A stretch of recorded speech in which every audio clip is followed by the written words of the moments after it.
Battlestar Galactica Season 3, Episode 8 is over.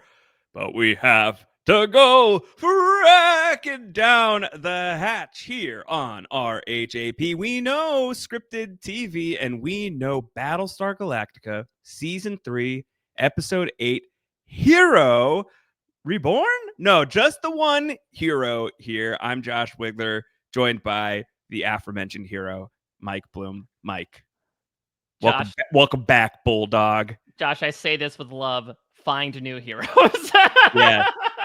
If I'm the one. You're not the only one, but you are one of my heroes. Oh, I was just say maybe on the sliding scale, I'm on the harkening back to that show you just mentioned that we covered briefly on Down the Hatch. Maybe I'm more in like the Maya and Alejandro mode of like I'm a hero. I'm not the hero. Especially from a Tim Crane perspective. Yeah, I'm not being kept around for seasons in perpetuity. No, we're talking about a different hero today. We are talking about the episode called Hero. And who is the hero we are discussing? Is it my man, Carl Lumbly, showing up here on Battlestar Galactica for, I'll just tell you, a single one-off appearance? I was gonna say, like, I'm pretty sure Bulldog gets sent off into the boxy corner. They sent Bulldog off to wherever Poochie's from. It was Bulldog Planet. But Bulldog died on the way back to his home planet, or did he? Or did he? We'll never know. So we'll talk about Bulldog, who is a hero in his own right, and we'll talk about the guy who gets awarded a hero but really doesn't think he should. Bill Adama, chiefly responsible for the Cylon assault on the 12 colonies. Who knew, Mike? Yeah, I mean, listen, a lot of characters have weights that they are constantly living with. Past traumas, present difficulties, making their shoulders sag. But Adama, from that perspective, is like a power lifter, considering this recent revelation that basically since the moment the 12 colonies blew up, he's like, oh, that one's on me. Yeah. Damn it, I shouldn't have gone to the line that one time. That one time, it's all his fault. So that's something that comes to bear here in Hero. Simultaneously, Deanna is really on one over on the base star. She's having an experience, Mike, that we're going to have to break down here. Do we have to? Like, yes.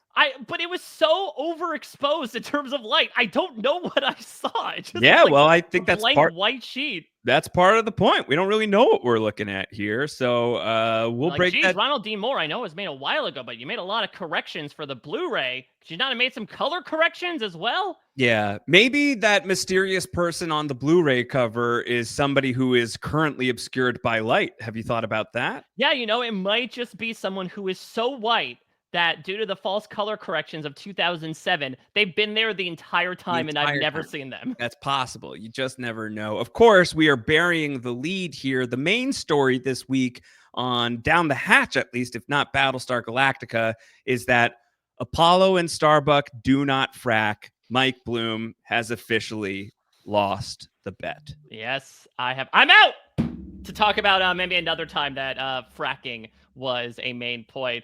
Yeah, I mean, listen, big episode for Starbuck. Yeah, she has a great, she's like not in it a ton, but she's a huge contributor to the success of, Adama not getting killed. Yeah, and Lee, I think, has a really great scene. They have yet to share the same space for a concerted amount of time since she has returned back, which does... He fired her that one time, but that was basically it.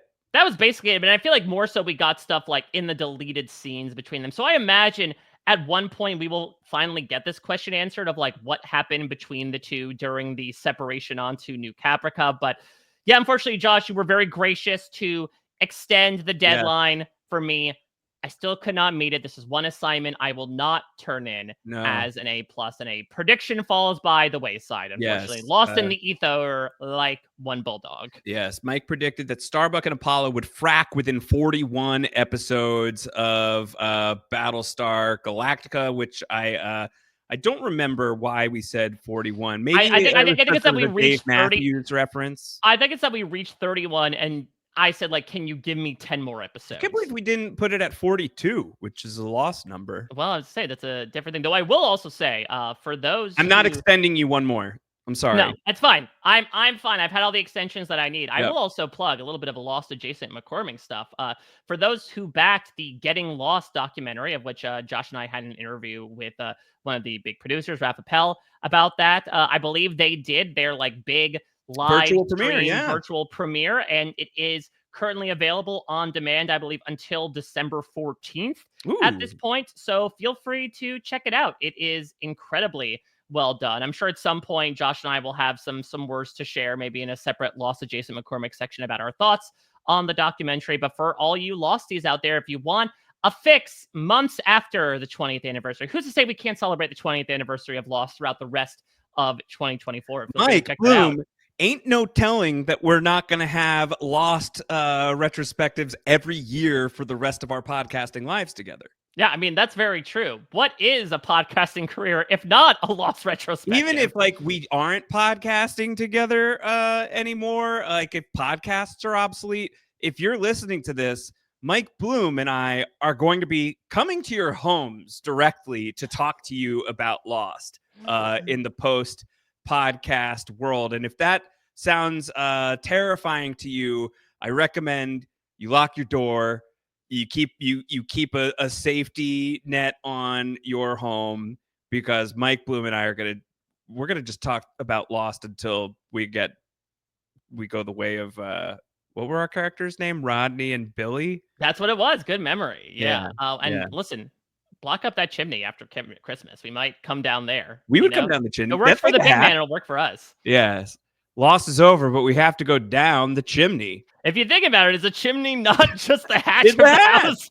It's a hatch. It's a hatch. So, of course, this is Down the Hatch, where we are talking about Battlestar Galactica, spoiler-free. I have seen it. Mike has not. We keep it spoiler-free with Easter eggs for the folks. If you want to get in any feedback, you can. Down the hatch, RHAP@gmail.com. The big thing you can do is subscribe to the podcast and tell some friends to subscribe to the podcast. Down the Hatch, Battlestar Galactica, wherever you get your pods. Of course, we are also on video, Mike, here on the We Know Scripted We are not on TV. Vimeo. We're not on Vimeo yet, but we are on the We Know Scripted TV RHAP YouTube, where you can watch video versions of Down the Hatch. And as always, Mike Bloom likes to do a little visual gag for the people who are watching. And just for this one, you just like put some regular glasses on your face. Who's Mike Bloom? Who am I speaking with now? Blark Blent. Blark Blent, I hope that you watched Battlestar Galactica, because I've got a podcast to do. Never heard of the stuff. Oh, God. All right. I only staunchly watch the most civil law procedurals. You're a big Matlock guy? I love The Lincoln Lawyer. The Have you Lincoln watched Lawyer. The Lincoln Lawyer. I can talk man. The Lincoln Lawyer. Yeah. The Lincoln Lawyer is over, but we have to go down the trunk of the Lincoln. Right, he is an elephant. That's true. I think that's right. That's the one secret. Yeah, we that just gotta people slide down the trunk. That feels like a regular Prince Ali movie. Yeah, like Fred Flintstone. Yeah, what are we doing over here? Well, we're talking about Hero is what we are doing here. Not Heroes, as Mike said. We did talk about all of season 1 on Down the Hatch, and we will not revisit that series ever again. That's it. It's a very fun thing we will never do again. Yeah, we had a good time, but I think we really bulldogged that thing. We bulldogged that thing for sure. This episode, directed by Michael Reimer, written by David Icke, who is one of the Ike, I believe. Who is one of the chief minds behind Battlestar Galactica, alongside Ronald D. Moore. Wrote this episode, appears on the Galacticast this week, Mike, to talk about it with Mark Bernardin and Trisha Helfer. Joined them as the guest in the March 3rd, 2020 episode of Battlestar Galactica. So we're reaching the point where people are locking their doors for different reasons here. But an interesting interview with him about a couple of different things as it pertains to this episode. He talks about how Carl Lumbly, who is going to show up here as Bulldog, is somebody that he had worked with previously. The very first thing that David Icke had ever produced, Mantis, a 1993 TV show which I've never seen before, but I think I knew of a little bit. It's Carl Lumbly basically as a superhero, Mike. He's okay, has antennae and he's related to Star-Lord. he is I believe he's paralyzed and creates an exosuit that he is able to go and fight crime in. I think is it for me, Carl Lumbly, much more better known as a certain fan favorite character, Marcus Dixon on Alias, which I was saying to you before we hit record. For me, that's a down the hatch contender.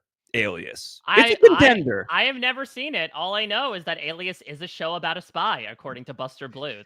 The problem is like I don't know that Alias is like worth covering all the way down the line, except for the fact that like I do think it has a terrific home stretch, but its middle stretch can be a little hit or miss, if I'm remembering correctly. But like the first 2 seasons of that show are beyond elite.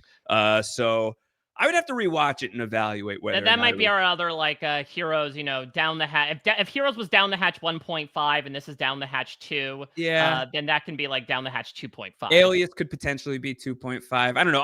I'm open. My ears, my heart. Well, Carl Lumbly, I know most familiarly as another superhero, as I would argue the standout performance and writing from unfortunately a fairly unbalanced series, but we were never to know the shape of things to come when it comes to Marvel and the mixed bag on TV. But he was Isaiah Bradley, which was the like unheard of proto Captain America type in Falcon and the Winter Soldier. Right. There's this entire storyline that gets extrapolated in a really nice comic series about how there was a troop in World War II of black soldiers who were given the super soldier serum, and that Isaiah Bradley was one of these people and, had been able to do all these things, but it had become this experiment, and his story had become, for the lack of a better term, whitewashed. And so some very poignant stuff, especially, in the wake of a lot of stuff in 2020. That show ended up coming out in 2021, and lots of commentary from Isaiah Bradley to Sam Wilson, especially in lieu of the fact that I believe he'll be making a reprise appearance in Brave New World. I believe that's correct, in the next Captain America movie in February. Unfortunately, such an accomplished, incredible actor who's only going to appear in this one episode of Battlestar Galactica as an estranged member of Adama's former charge, the Battlestar Valkyrie. Which an interesting note as presented to us by Brendan behind the curtain, the great Brendan Fitzpatrick, that it's for the first time in the show a name that's taken from Norse mythology. Greek mythology is obviously very present in the show, in the names of the gods and the colonies, inspired by the Zodiac and several of the battle stars, including Pegasus. Valkyries are warrior maidens from Norse mythology who rode the skies on their horses, an appropriate name for a battle star. Yeah, so this almost reminds me of those episodes we get of TNG, Josh, where Captain Picard's like, and this is what happened on the Stargazer. Like, we've seen flashbacks to, before the Valkyrie, back when Mustachioed Adama and Ty were talking about like, we're going to rise up from the ranks and we're going to work on a battle star together. And we get to see that they indeed get to do so here. But again, much like those Picard episodes, it's like, oh, he made some interesting choices back that was chosen not to be talked about until this opportune moment. Yes. Some things, I believe it is Adam Sandler who says in Big Daddy, that's something that could have been brought to my attention yesterday. Yes.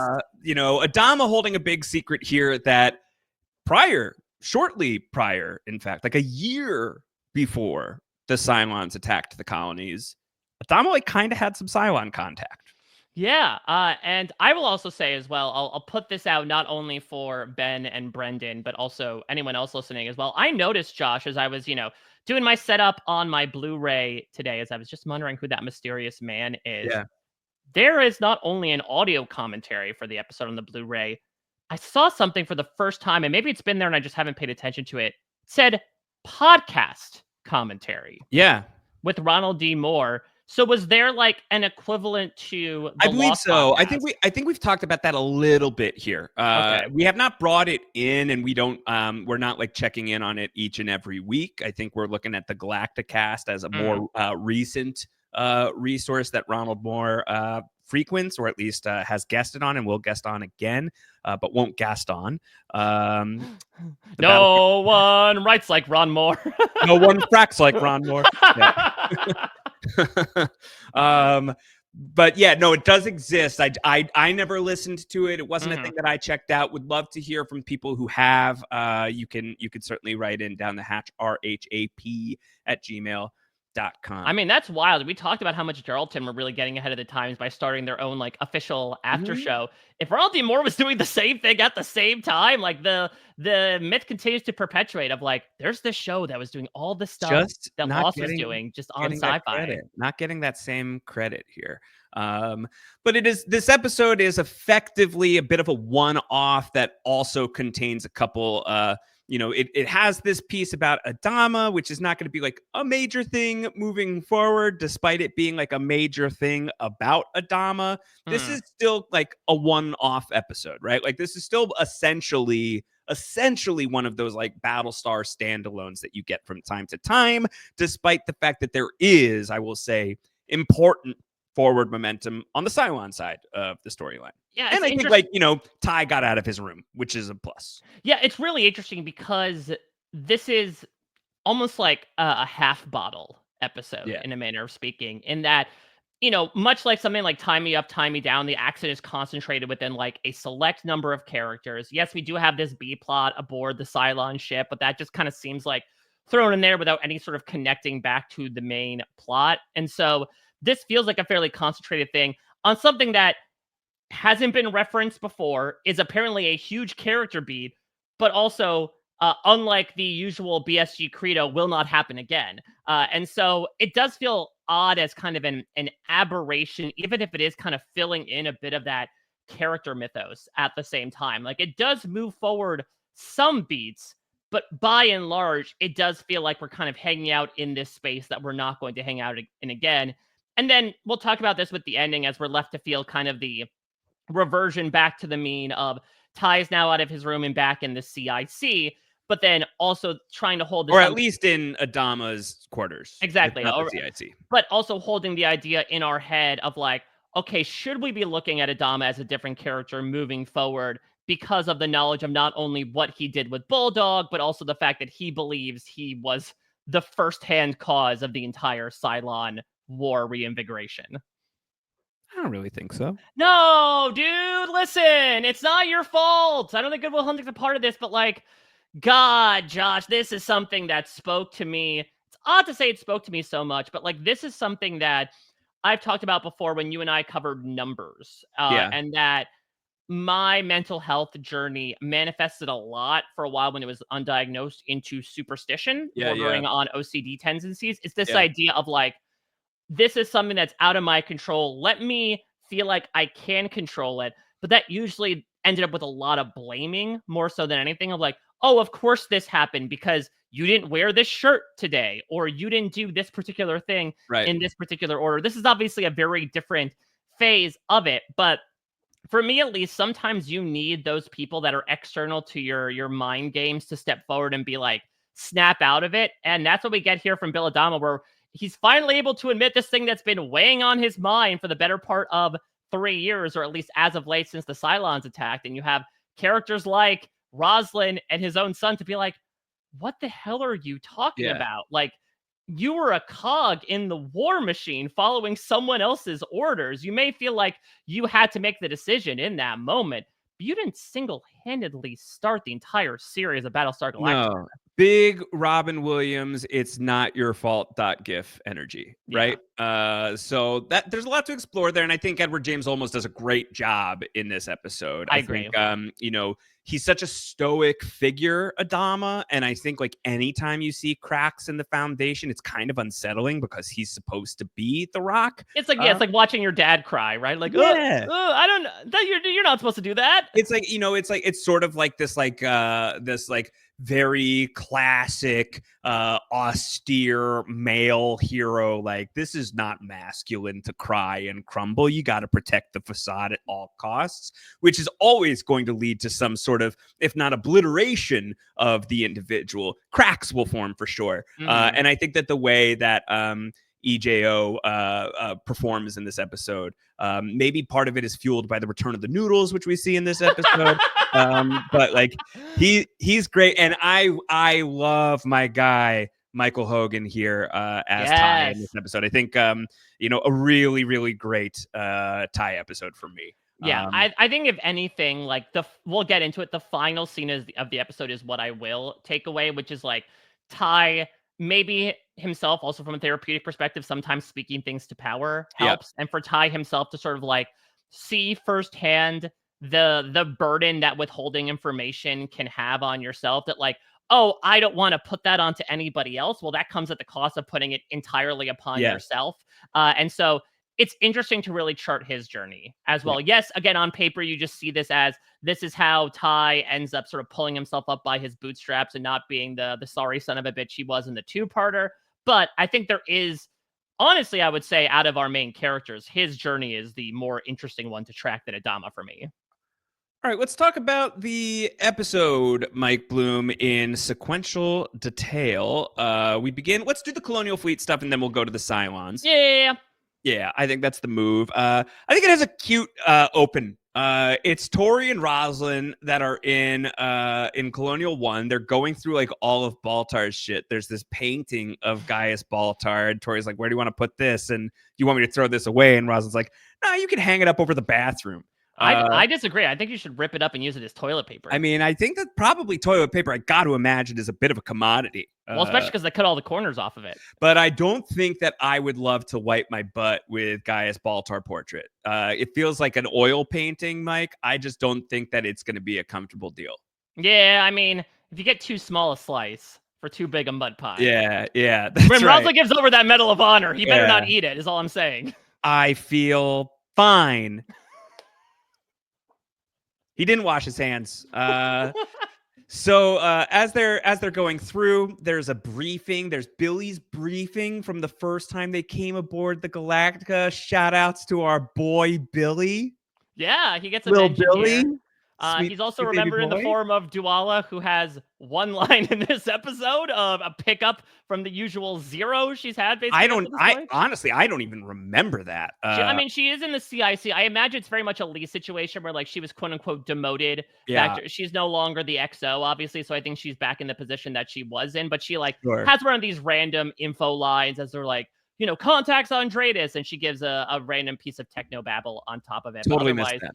It was nice to remember Billy and to have Roslin waxing nostalgic about the dossier she got on the very first day she took office, including like, here's what you need to know about Adama, and here's a file photo of him with a bunch of buddies from his previous vessel, the Valkyrie. Yeah, 45 years of Adama in the Colonial Fleet. It's 45 years since his commissioning date. Roslin wants to give him a medal. Just like another thing to like be like human, right? Like these moments that you can find that remind everybody in the fleet, we're still alive, we're still here. Yes, we're on the run. Yes, things are dangerous, but we have to live our lives as well. A great instinct from Roslin.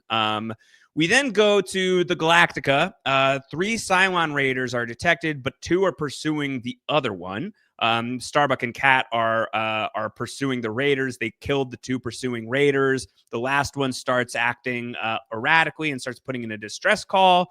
You would think that maybe Starbuck would have been hip to this, considering she has done this herself. Right. It's like, can we check the bottom of the raider to make sure it doesn't paint its bulldog on the bottom of it? Correct. And so that, according to David Icke in Galacticast, is basically like, we had to treat this as if it's an entry point for people. So like, we didn't want to lean too hard on that. But like, my answer to that is like, maybe Apollo should have been. Yeah. In the ship. They cut to Starbuck as they're going to the flight deck to like see Bulldog. And that's pretty much the only nod we get to it. I wonder though, because last time they were able to really make a meal out of like repurposing the weird biomechanics of the Cylon Raider to be able to have Starbuck do it to go to Caprica and get the arrow and everything like that. Yeah. I would imagine, due to the fact that you said this is a one-off, we're not going to dote upon this again, but it'd be nice to have another Cylon Raider in their midst. Yeah, I can't recall if this is going to be important or not, or I'm lying. So one of those two things is happening right now.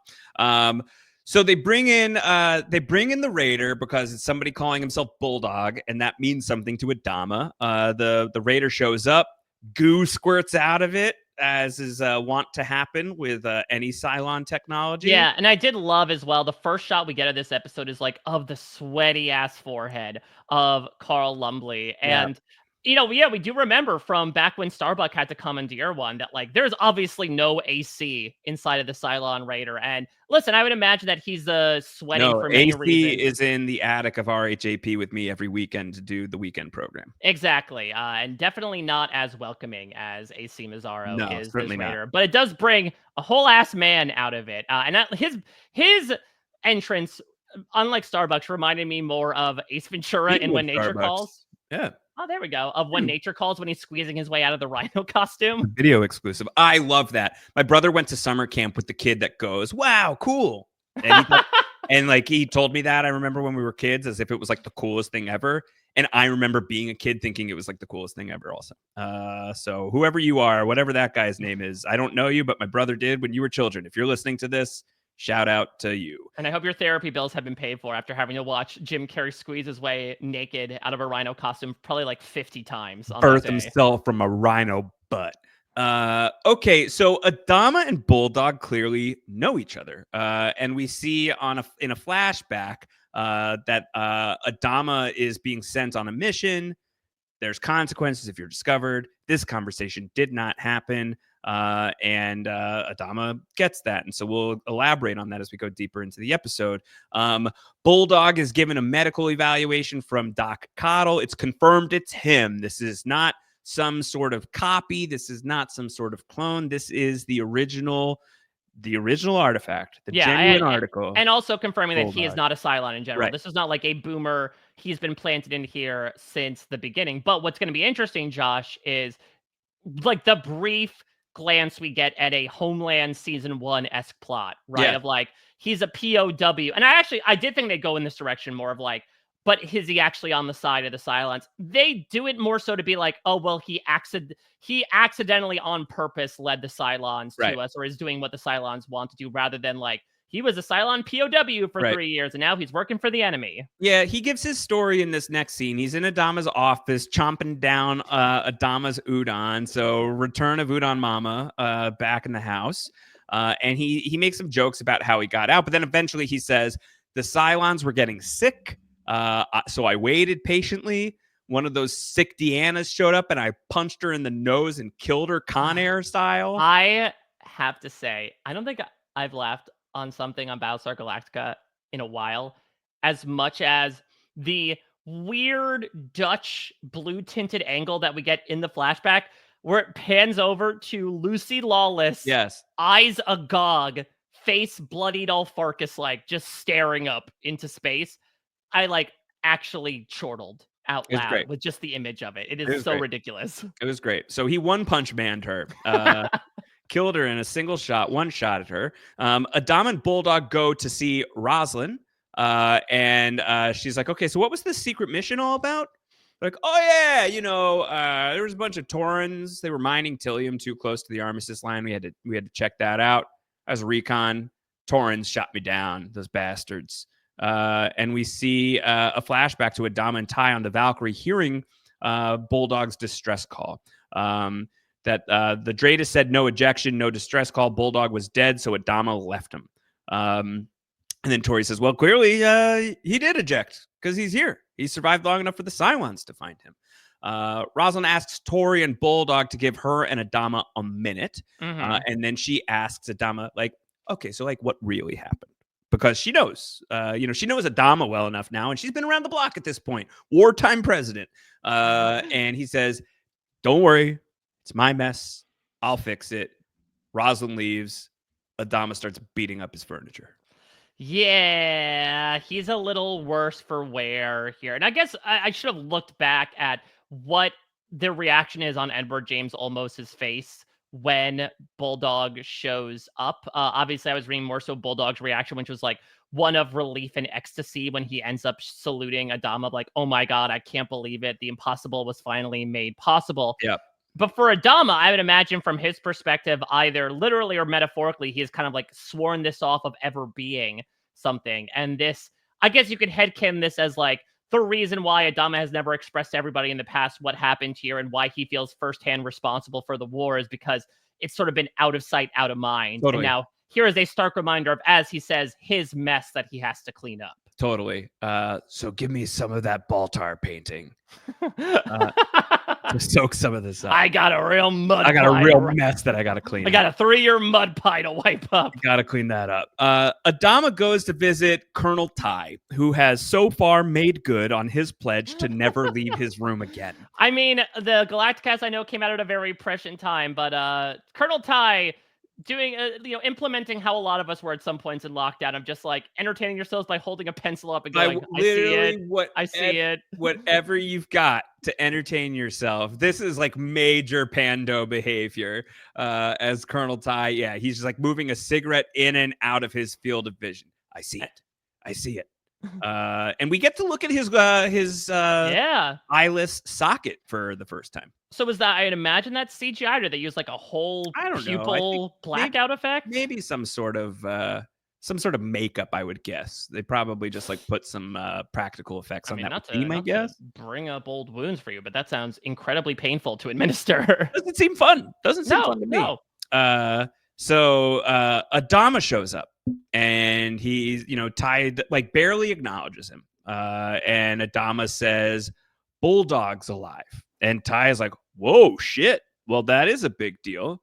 But then he's like, so wait a minute though. Are you coming to talk to me as I'm your XO or as your friend? Because just so you know, I'm neither of those things right now.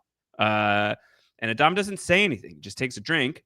And Ty says, well, it's going to be really hard. It's going to be very hard to figure out what to do next because I'm sure like Bulldog is going to like feel a certain way he probably feels a certain way when you've told him what you've done. And Adama's like, and Ty's like, you haven't told him? You got to tell Bulldog. You got to tell Bulldog what happened or he's going to find out on his own.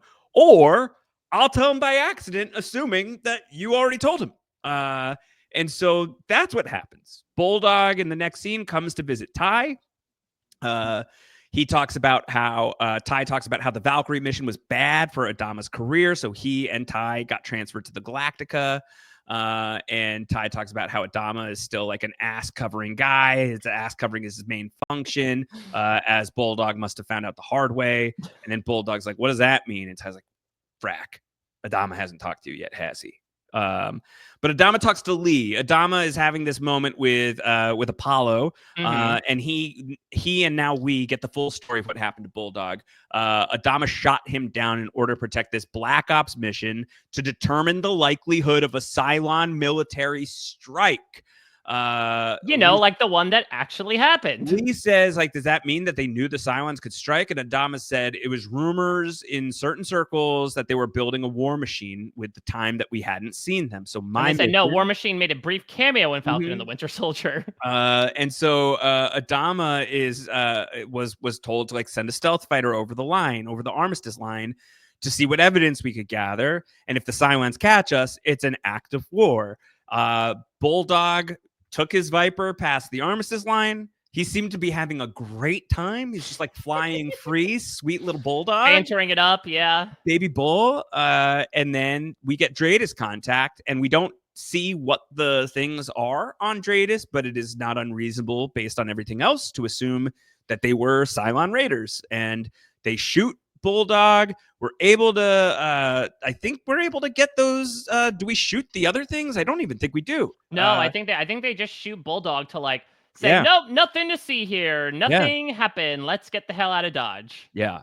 So if they shot the other things, that would be definitely a declaration of war. You would think so.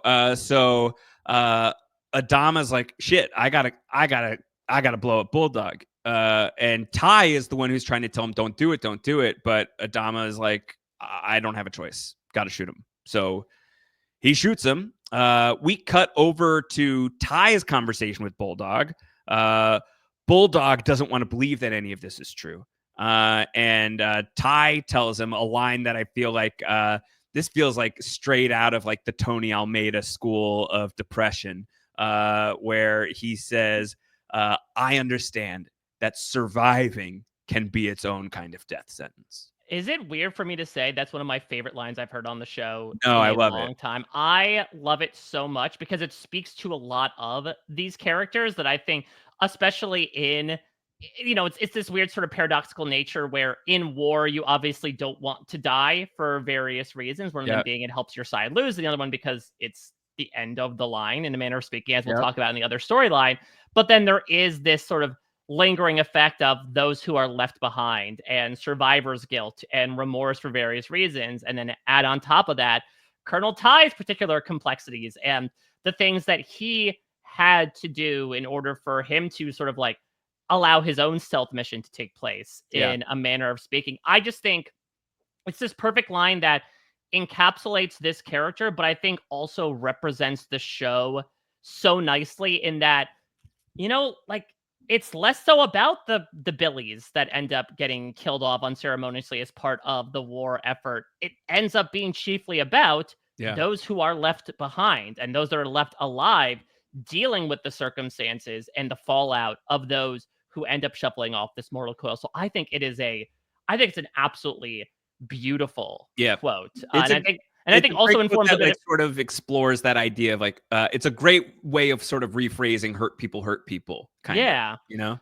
Yeah, like, to quote Hamilton, "Dying is easy, living is harder." And, Yeah. like, the beauty and the pain that exists there of, like, just the idea of surviving can sometimes for some people be the hardest thing you ever have to do, but there's, like, simultaneously so much to behold in that fact that, like, yeah, it's something that's really tough, but at the end of the day, you're able to embrace the fact that you were able to do it as opposed to, deciding to go down a path where, it's going to be a lot tougher in a manner of speaking. And maybe you don't necessarily need to deal with the trivialities of surviving anymore. So I just think it's such a great line in both the macro and the micro that it did leave me rather like transfixed to all this stuff that was going on. And obviously, I think would kind of just be the crest of the House of Ty of Yeah. like this is even before the Ellen stuff. This is what he has lived with since the Sort of. beginning. Yeah, sort of. Adam and Lee finished their conversation where, he said he didn't know whether the contact was the Taurans or the Cylons, but he was lying to himself this whole time. And Lee says, "You didn't do this. Like, the Admiralty left you with one choice. It was the Admiralty. It was the military. You had no choice. You were under orders, and you're just one man." Adama says, "It only takes one," which is another banger of a line, I feel like. And again, like very, very relevant of these ideas of like, who's the adult in the room, right? To talk about a certain administration. Like, can that person stand up? Can that person just like say no? I'm not going to do the thing that you're telling me to do. Adama made the choice that he made. It was his job to do so. And now he's feeling some major remorse and guilt about that. Yeah, but again, what's interesting is that as will be brought up by Laura Roslin, like he was an adult in the room, but this is like he was the teenager babysitting the kids Right. when like he was under the thumb of an entire admiralty. And even on top of that, like they were working against an entire presidency. Like, I don't Yeah. know if I'd go for full Roslin at this moment of, oh, it was a grand conspiracy to purposely provoke war with the Right. Cylons. They wanted this to happen. But at the same time, yes, you put this at the blame of yourself because you were the person there at the time, but you were also following the orders of those that were Yeah. carrying this down, which I would imagine would make you feel both better and worse. Because, like, Yeah. yeah, that does shuffle off some of the blame, but then it also makes you lose a little bit of your own, free will in a manner of speaking. That, like, Yeah. oh, I Totally. had to make this choice because I was commanded to. Well, this is not a good thing I want to be involved in. So let's go to Starbuck. And she is watching footage of Bulldog's rescue, and she sees something, and she brings it to Ty because Starbuck and Ty are kind of tight now.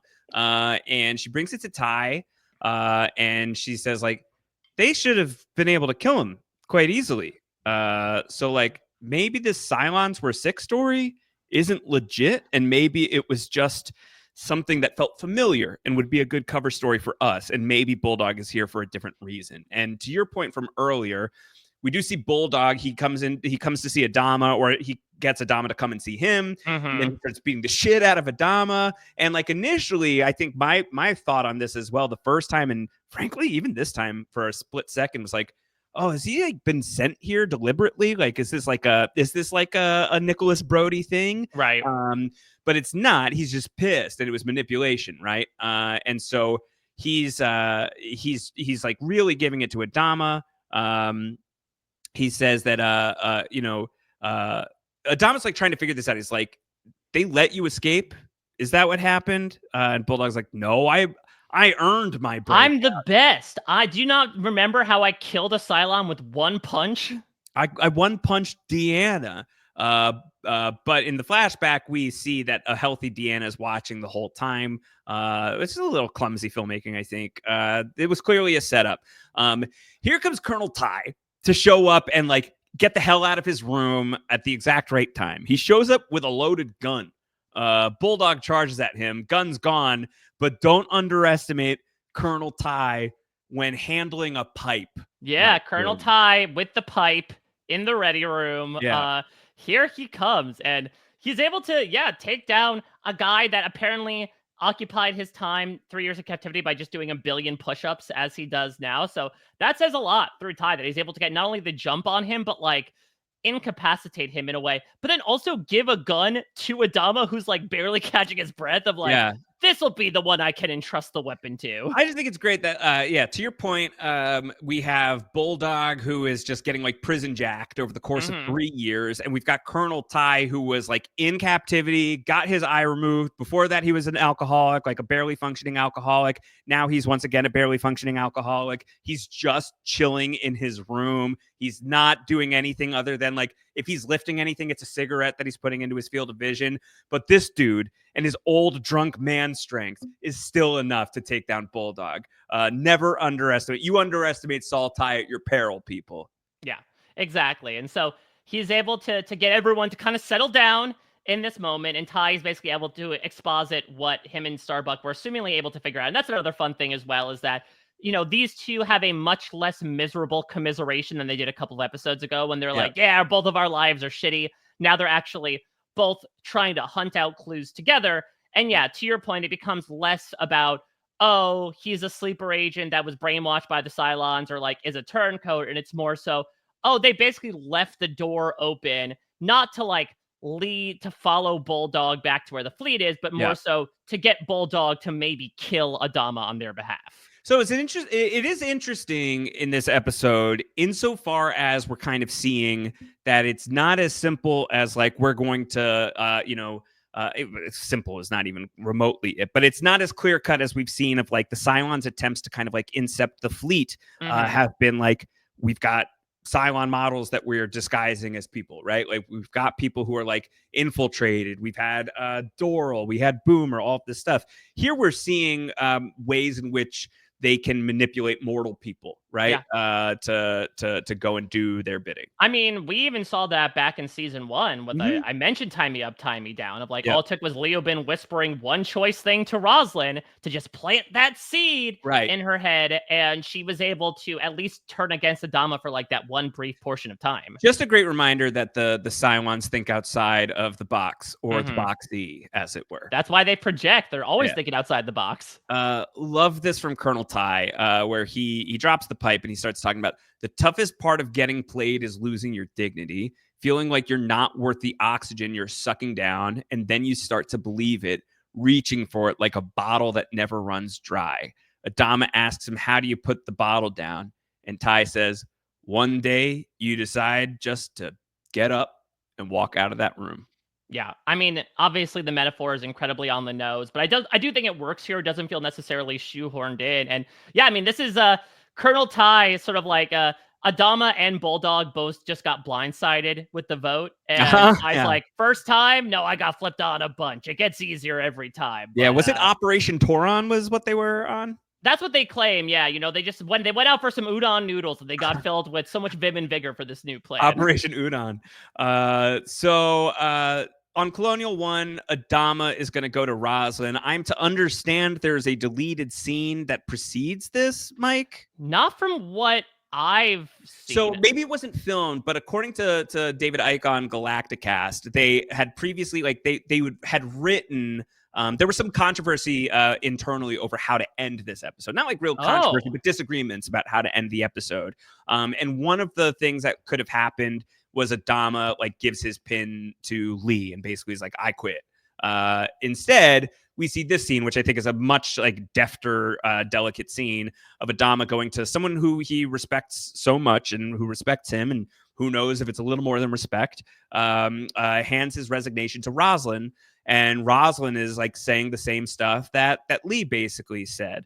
That first of all, like maybe you were set up, maybe this was a way to provoke war, and like to say, and I love this from her, to say that like the Cylon attack happened for one reason would be so nice. It'd be so nice that we could say this horrible thing that has happened to the world, that the rise of this terrible, terrible thing is because of X reason. Wouldn't that be simple? Because we could understand it. We could get our arms around that idea. But instead, it's a lot more complex. We did 1,000 things, good and bad, to pave the way for these attacks. Really, really great stuff from Roslin, and just like another way in which this show has like such a compelling grasp. Not always like the deftest grasp, but like a really compelling grasp on our modern geopolitical landscape, and just like setting it up to the stars. And unfortunately, like so much of that modern geopolitical landscape in the 2000s still relevant here in the 2020s, of course, and had been in the decades prior. And all of this has happened before. All of this will happen again, and it will happen again for 1,000 reasons, not just for one. Well, it is something that we haven't really talked about as of late was, how much BSG's initial conception, or at least this version, was sort of in the wake of 9/11 and the invasion of Iraq, and like those geopolitical differences, and how at this point, it's 2007, we had been in there for 4 years. Like Saddam Hussein had been dispatched, I believe, at this point, but it didn't necessarily look like there was an end in sight. And so maybe there is then a little bit of a different approach to this attitude of like, yeah, there may have been one inciting thing, but the point is that we're in it, because we can't necessarily look at the one thing to cause it all. And I would say, even again, from more of a micro perspective, it's one of those clarifying opinions that I just really loved to hear, is this idea that I think we all as people, especially maybe those of us like Josh and myself, do tend to fixate on like, oh, if this one thing, if I hadn't done just this one thing, things would have been different. Or even like the classic content creator case of like, you get 10 positive reviews, you get one negative one, and you hyper focus on the negative one because you're like, oh, if I had just done this one thing, I could have brought that one person over. When the truth is, we are a compendium of experiences and of choices, and so are events. There's not always going to be the cow that kicks over the lantern to start the Chicago fire. Even something like that had to have a myriad of other things occur, either either happenstance or not. And it just, at least from my perspective, as someone who does put a lot on themselves, especially when things don't go right, it is sometimes nice to sort of have someone turn the valve off that pressure gauge sometimes and just provide a lot of clarity in that reminder that, like, it's odd to say, Josh, but like, you are only one person. I think for some people, feeling that insignificant might be such a burden on them in the first place. For me, it can oftentimes be the opposite of like, okay, I don't need to feel the weight of the world on my shoulders necessarily. It is not my job to necessarily have to worry about everything I do affecting everything else around me from that perspective. There are so many others out there, and you can worry plenty about what they do. But the fact of the matter is, you don't have to put it all on yourself. Yeah. You're only one person, unless you're a Cylon, in which case maybe you're no person. You're no person. Unless you're Hera, in which case you're half a person. You're half a person, according to some people anyway. Rosalind's going to say, so I'm not accepting your resignation, and I'm going to give you this Medal of Distinction, even if you don't like it. If you're hell-bent on penance, you're going to let me pin this medal to your chest, and you're going to take it even if it kills you, because the fleet needs a hero. So right. that's it's like It's like, hey, if you're looking for punishment, then sure, live the rest of your days with the knowledge that you were being hailed as like Yeah. one of the greatest heroes, and it's all a fraud because you Harvey Dent apparently was a hero, right? exactly because you.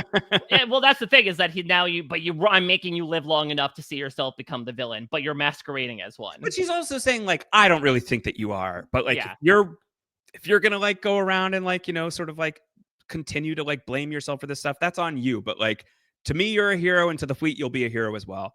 Um, Bulldog gets to leave. Perhaps dies on his way back to his home planet. Perhaps not. But you know what? I like this. I think that too many TV shows would go this way of like Bulldog has to die by the end of the episode. yeah. But I think that like I mentioned 24 earlier, and one of my greatest frustrations with 24 was like, can't you just let the character leave? Wouldn't it be all right if the character just like left and you didn't bring them back? Because if you're bringing the character back, either they're going to die or something awful is going to happen to that Right. character. And I It don't can't be the need that all the binary of like time. being kept in the recurring cast or getting killed Let off. let Bulldog go to wherever Boxy is. Let Bulldog and Boxy be free. Like, this is fine. This is good. Let them just live happily. They've been through enough. And so that's what they do with Bulldog. We'll never see or hear from Bulldog again. Yeah. So it certainly served as like kind of a more of a plot point than a character. I would say, I mean, he's very surprised that after he tried to murder Adama's like, you better get back in uniform. Maybe it's because of the fact that they're constantly shorthanded in the fleet, but it's also, a nice way to write him off of like, listen, you're a damn good pilot at the end of the day. And as Ty espoused about in a previous scene, like, you got played. You got You played. just got to kind of tuck your tail between your legs. Like, yeah, we could punish you for what you did, but that's so 3 episodes ago when we were firing people out of airlocks. Right now, we're sort of this will also be your own penance in a manner, speaking that like you have to now spend the rest of your days serving the man that you felt betrayed you, but you almost killed on behalf of the Cylons who imprisoned you for 3 years because you thought you were so smart in escaping. So it's also a little bit of a bittersweet ending for Bulldog as well. It is. And I think it's a bittersweet ending to the episode, as we're going to see Ty go to Adama's quarters, and he looks, he's got like his uniform partly on. He has an eye patch. So he's like, act like he's not just wearing the bandage that he's always worn. And he says, I heard about the medal. Adama says, yeah, they give them out for anything these days. This damn participation trophy. And Adama tells him, I need you back in the CIC. It's not the same without you. And Ty says, that's not what I'm here to talk about. And Adama says, what are you here to talk about? And Ty says, I don't know. As the camera's focused on his chin. Exactly. The Blair Witch Project, the Battlestar Witch Project. Ty says, I don't know. And Adama says, maybe tell me about what happened to Ellen. And Ty could use a drink, and so could Adama. And I love this ending of the episode. I think it's a really, really beautiful. I think that there are some great epic love stories on TV, Mike. There are some great epic love stories on Battlestar Galactica. I would venture not Starbuck and Apollo and 41 not episodes. in this episode at least. I would venture to say that like that Ty and Adama's like platonic love story is a really great one to track on this show. I think that again, like this is another great episode for me. Like I always love it when our stories and our media depict these like tough guys, like these like bastions of like traditionally thought of masculinity, like this sort of idea of that are like softer and like show that there is like what some douchebags would consider weakness, vulnerability, is a strength. And like here you have this moment where like Ty, who was really upset with Adama, but really we can tell was upset with himself that he got played, right? He got played. He was taken into captivity. Ellen went and got him out the way that she got him out and sold them out. And like he feels like he was played by the Cylons here. They played him like a fiddle. They used his wife against him, and he killed her for it. And then they immediately got rescued, and like he left her behind, and for what? And he's just like ravaged with this guilt, and he's going to take it out on anything that's near him. But here at the end of this episode, like, it's this moment of like, what are you here for? I don't know. In like a non-platonic love story, Mike, I feel like this results in a kiss between the characters, right? Like, that's typically what this scene is about. Like, it's the pouring rain. You show up at the house. Why are you here? I don't know. Blah, blah, blah, blah. And that's typically how it goes. For the video version, I went like blah, blah, blah, blah, at the microphone. Here, their kiss is a drink. And so I love the relationship between these two characters. I think that it is great modeling for male friendships, for like heteronormative male friendships that people are really like scared to have. I think sometimes these two are very close to each other, and I love that the show goes there. I really, really do. Kind of like reminds me of like a more rugged, like Charlie and Hurley almost. You know, like I think like there's a little bit of that here. Yeah, I mean, I love this ending for a number of reasons. First, I don't want trouble in paradise for these two, and considering that the last time that we saw the two of them was basically Ty being like, Adama saying, "Oh, where's the man that I was friends with for the past 30 years?" And Ty says like, "Oh, he's never coming back." Yeah, he's dead. He's never coming back. Yeah, very fractured place to leave things. So I like the fact that they do reconnect here, but also the fact that like they're both kind of meeting in the middle here. This isn't necessarily Ty still being Ty and Adama learning to accept him for who he is. Instead, Ty also uses this as an opportunity to open up. Now, maybe it's because he got to see firsthand, like, Adama doesn't understand what I have to live with. Now, granted, it is a little apples and oranges, but like, I think maybe he sees Adama in a new light as somebody who does hold essentially the life of someone in his heart so much and has for so many years. The fact that, again, Bulldog was no Ellen, but at the same time, he has that familiarity of feeling like one particular person's blood is on his hands. And not only that, that Adama feels the lives of a million people are the blood on his hands. And I wonder if it's that sense of, okay, he's not, he knows more about what I'm going through than I thought he did, that allows him to sit down for that drink. And then from Adama's perspective as well, is this ability to also meet Ty halfway. That I think, again, we talked about this a couple of episodes ago, that I didn't love his final pitch to Ty was like, and just go back to normal. Is that so hard? Yeah. And I think he's not necessarily, again, Ty's not necessarily doing that, but he is acknowledging like, okay, now that I've been through this thing, I can understand what it's like to live with that insurmountable guilt and keep it inside, and how tough that is, and how it's nice to just tell somebody else about it.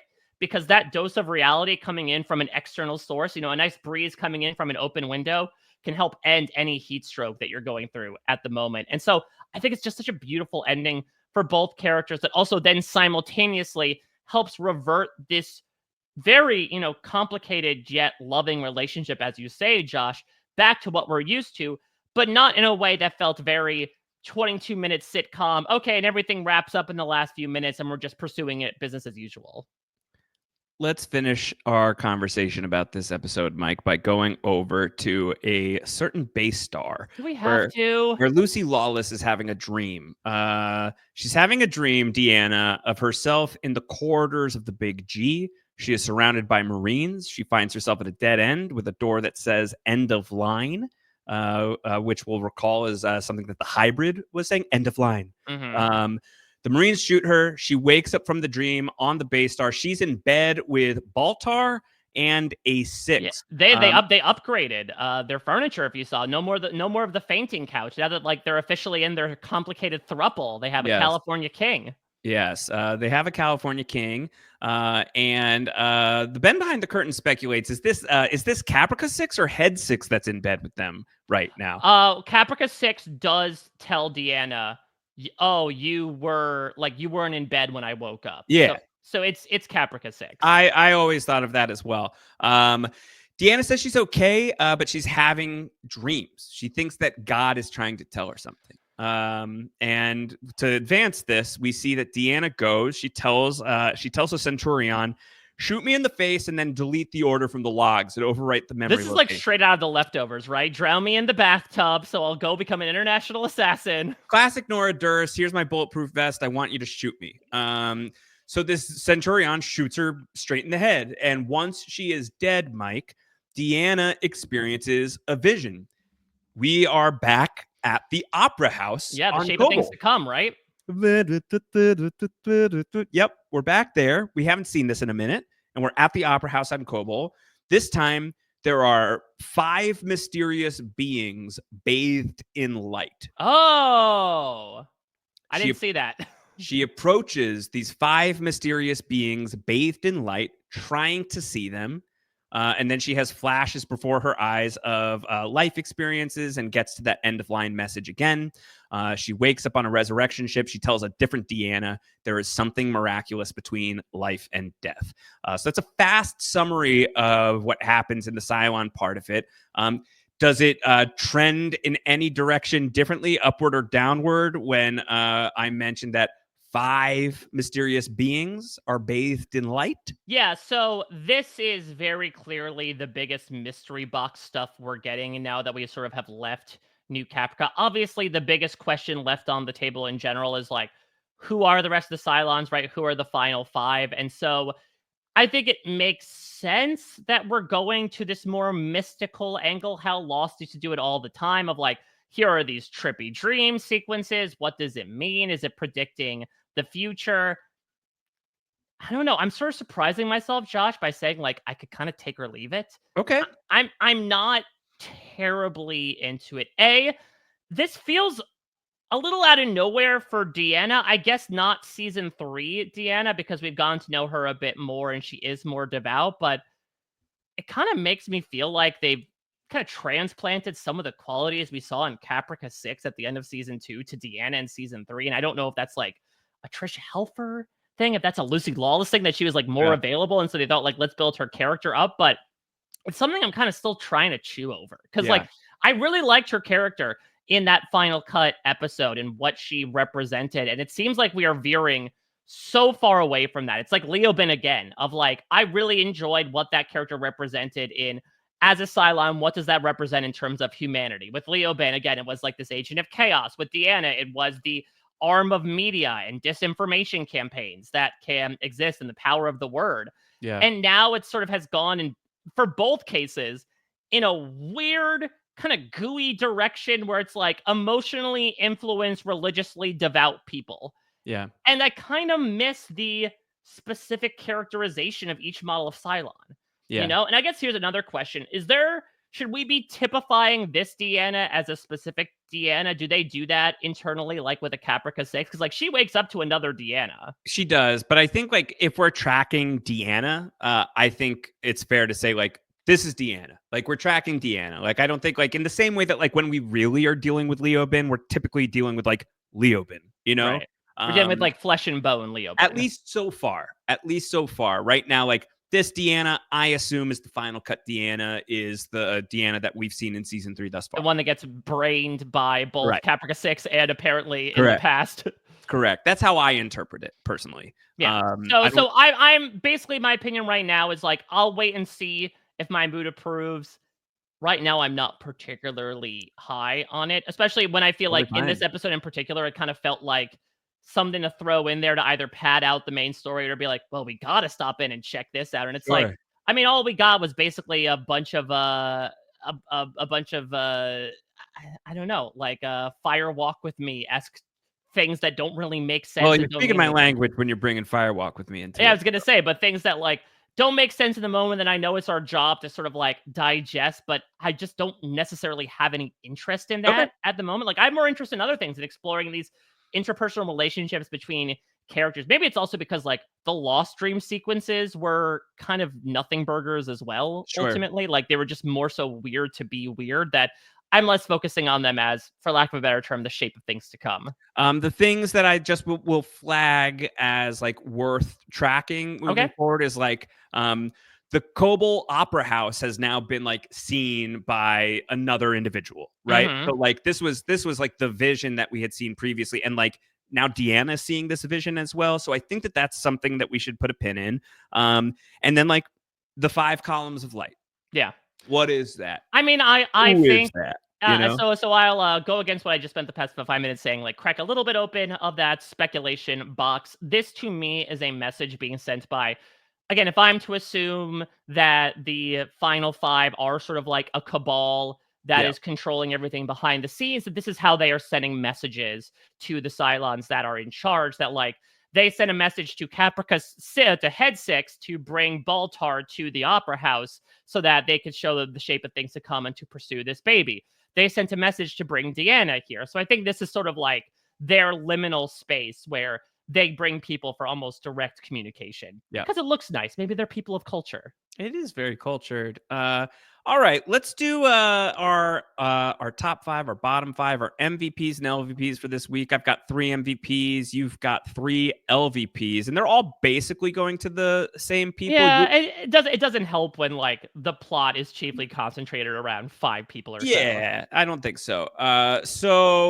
We've got, let's see, who do we got so far? We've got you and I both gave an MVP point to Colonel Ty. I think for all of the reasons we've already outlined. I mean, he does kind of like narc out Adama, but like I also think like I don't know, he was upset. Whatever. No, I mean, and I didn't think know. He kind of figured, maybe he figured like Bill would have like done it by now. Like Bill's an honorable guy. You'd think that he would have told Bulldog what's going on. But he A, de-escalates the situation, and B, that old man strength. Unbelievable.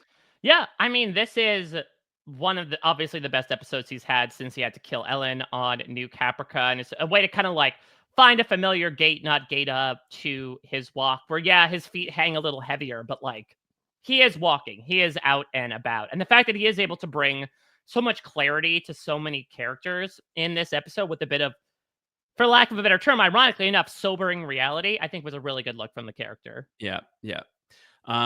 So we also gave points to Roslyn. I gave 1, you gave 1. Yep, same reasoning as well of her pulling the Sharon Moonstruck snap out of it, like, and also, hey, I'm giving you this medal, which I would imagine does help this sort of rally around the flag effect of like, hey, Bill Adamo is the big reason why we're all here, so even if he doesn't want to celebrate it, we're going to.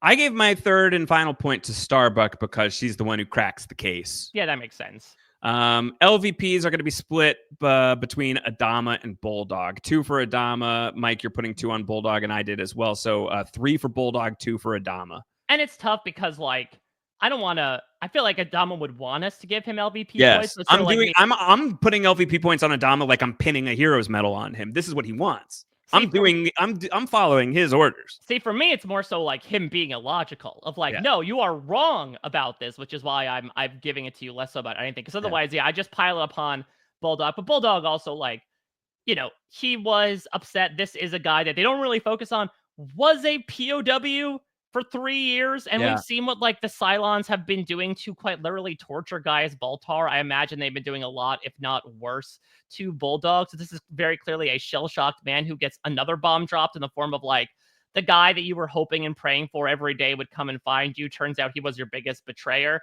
He still does an objectively bad thing, but I couldn't go I couldn't dump all my points onto him. Yeah, and I wanted to. I gave him an LVP point as just like I want to remember Bulldog. This is occasionally a reason why I'm giving MVP or LVP points. It's really Josh loves to bring the Streisand effect to these MVP LVP ratings. I do. Mike, each week we are tracking the Cylons versus the Fleet to see who won the episode. The previous 2 episodes have been ties between the Cylons and the Fleet. I'm inclined to say the same thing this week. I might say the Fleet. I mean, they do end the episode with like Adama receiving a Medal of Distinction. Yeah, that he doesn't want. But they don't know that. But that he feels like particularly awful about. Yeah, but everyone's still applauding at the end of the day. Hail the Concrete Hero. Plus, they do add 1 more to the population. They do add 1 more to the population. That's true. But Deanna's having some visions that could be kind of interesting. But okay. Mike's unconvinced. We're giving it to the Fleet. Have you considered this fluff B plot? Have you considered the B plot? So the Fleet is currently ahead 4 for the Fleet, 2 Cylons, 2 Colonel Ties. Overall, across Battlestar Galactica, 19 for the Fleet, 11 for the Cylons, 9 for the Colonel Ties. We got to rate this episode on a scale from 0 to 4.2 battle stars. Mike Bloom, of course, everyone can send that in down the hatch, RHAP @gmail.com, if you want to rate each and every episode as well. I gave this episode a 3.3. I think it ticks up from A Measure of Salvation. It's a decent, good episode of Battlestar Galactica. It is not a great episode of the show, and I think that there's some plot holes that we covered that I think if it wasn't so well acted, and if some of these lines weren't, like some of the dialogue wasn't so rich, I would go lower maybe on this episode. But this is a case of just great dialogue, great performances, elevating what could have otherwise been like a very average episode of Battlestar Galactica. Yeah, I completely agree. Like, I can't say that the episode's performances outkick its coverage, though I do think there's a lot of great stuff, especially from Edward James Olmos and Michael Hogan. You know, especially EJO getting to like shed those tears as we cut to the close up on him leaning over the table as he tells the truth about what he did. You know, like I am very grateful that we get these moments from both these characters, and especially that final scene. Is the whole the same as the sum of its parts? Maybe not. In that, again, this does seem like something that does come out of nowhere, and it sounds like it's something that will really never be mentioned again, Not really. unless we really assign headcanon to like, well, why did Adama do this in a future episode? Well, remember, he does believe that he single-handedly started the Cylon War, so no wonder he was going to like roll the hard six and do this again and take it on the chin once more. But it's not to say I didn't enjoy the experience in the moment, knowing what it was. I gave this a 3.5. I agree, definitely an uptick from last week. It takes a large hit, namely A, because of the assumption of a lasting set of circumstances from the episode, and B, I really was not vibing with the B plot for many reasons. Maybe I'll look back on it more favorably and rate it higher, but at least in the moment, I'll admit I'm having a little bit, what are we doing here with the Cylon base star? And I'm hoping that will change soon. Before we frack off Mike Bloom, deleted scenes from this episode. Yeah, so there's a couple. When Bulldog first touches down, Adama's going to sit down and drink with him, and he's going to be like, so how'd you escape? And Bulldog gives him this story where basically like, I found a raider, two chased after me. I just kept jumping. I just kept hitting random and shuffle until I found the song that I wanted. And it turns out that I found Galactica. Adama tries to apologize, and Bulldog actually interrupts him and is like, it's all right. I'm back now, and now I can go back to Caprica, and we'll all have a great time. It feels like, okay, yeah, about that. I know you've been away for a while, which I was actually surprised we didn't deal more about. Like, this guy has been away for 3 years, and so see, like, just him getting a download on everything that happened in BSG so far would have been very fun. The other one is, it's a little odd. So remember that like very brief scene on the Cylon base star where Caprica 6 and Deanna are talking, like, And oh, you you're see having, like a little Scooch Baltar? yeah, like you're having nightmares, dreams, etc., etc. That is interspersed in a larger scene where Baltar's just swinging his big old shotgun around, the CIC being like, oh, look at this thing. I love the lines that are in the Matrix thing you've got going on in this control center. And he realizes that nobody's listening to him. And so a Doral and a Boomer are clearly hard at work, and Baltar's just kind of effing around. And he says, oh, well, I'm surprised you're not taking more interest in me, considering that you haven't had many humans around here. And Doral replies, what makes you think you're the first person we've had here? And Baltar's like, what do you do with the other prisoners? And Doral replies, they have their uses. I'm leaning like 70-30. This is just a mind F to make Baltar feel he's not as important as he actually is. But could be interesting if there were more random human characters that had been captured, or maybe like other humans that are actually Cylons that have been captured. Could be interesting. No jumps in this episode, Mike. The jump count remains at 35. 10 fracks. Starbuck, in her limited screen time, gives us 5 fracks. It's like 3 fracks per scene. She's only in a couple of them. And yet, she couldn't give you the most important frack of all. Starbuck and Apollo would frack within 41 episodes. That was Mike's revised prediction. The last time I would let Mike revise the prediction, you have lost. You know what? Then if it happens, were there stakes to happy. this? Does anyone remember if there were stakes to this? You have told me so many times, Josh, to not make stakes, to not make bets, because I always go through with them. So you got to get a tattoo of Lee and Starbuck just like raucously fracking. Exactly. That's on your back. That's the thing. You tell me like to not necessarily reach for that bottle every time. Yeah. Okay. Well, any final words for Lee and Starbuck not fracking at the time that you hoped that they would? I mean, I'll be happy if, and I still believe when it happens. Clearly, they really wanted to put the slow burn. Obviously, the Starbucks side of things has fractured. Lee, who the hell knows? Yeah. I do think at some point this season we will get some sort of episode dedicated to their dynamic because it just feels so important to the first 2 seasons of the show. It would make no sense to me to just like leave it by the wayside and say, yeah, they kind of had a falling out during the time in between scenes, but we're not really going to focus on that. So I'm waiting for it to happen. What we're within 41 episodes, I would be elated. But regardless, I'll smile if and when that coitus does occur. Not that I'm gonna like write this down, but I am curious. Like, how many episodes do you think it would take at this point? You got to 41. What would your revised number be if you were allowed to do such a thing? Well, I said at some point in the rest of season 3, so we have what 12 episodes left. So I would bump it up to 53. Got it. Okay, cool. Mike, next week, season 3, episode 9, unfinished business. There is an extended version of this episode. That's what we're covering. Okay. I'm gonna watch whichever one is on Prime Video because that's how I watch the show. But wasn't this the whole thing with the first 2 episodes that they aired as one block on Prime Video? Yeah, I don't know. I don't know how it's gonna go, Mike. How did you watch the season 2 finale? I watched it on Prime Video. Right, but wasn't that the whole thing we were talking about last time was like the season 2 finale? I have no idea. I don't remember any of this. Well, so this is interesting because they wrote in the notes that it also, the extended version rearranges the scenes from the originally aired version. This is like the end stuff, Josh, from the Lost season 6 finale. Well, so this, what I will say is that this is not entirely a standalone episode because there's going to be character progression in some important ways. But it's kind of a unique episode to Battlestar Galactica. So it'll be a little different than what we've experienced so far.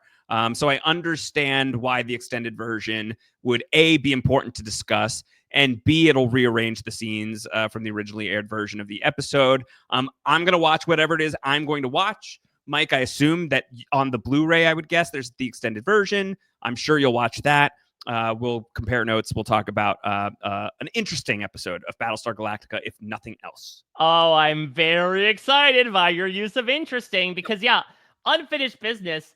Again, like, I don't want to keep going back to this plot point of, remember when Athena, formerly Baby Boomer, was told that her daughter is alive and that Adama was alive? That'd be a nice piece of unfinished business. Sure. But like, part of me is wondering, did I touch the stove too many times? I mean, you talk about like an interesting, almost one-off episode. I wonder if we're going to get sort of another version of the penultimate episode from season 2, which was, doing the big flashback on Caprica about, here's what Boomer and Caprica 6 were doing and how they were sort of building this own insurgency within the Cylons. It'd be interesting to see another angle from another character to sort of like Rosencrantz and Guildenstern it, or expose it, or the other 48 days it.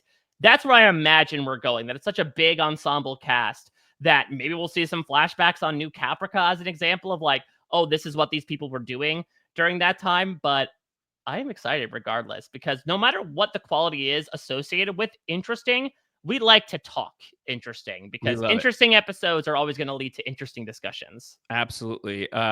Mike, that was Down the Hatch. That was Battlestar Galactica, Season 3, Episode 8. 2 episodes left in the first half of Season 3. After Season 3, Episode 10, we're going to take a little bit of a tiny winter break where we will be dark for, I think, like 2-3 weeks is the plan, just to recharge, and then we'll be back. So you got 2 more Down the Hatches before we take a little nap. Yeah, we got to go to a Centurion and then wake up in a goo pod 2 weeks later. That's right.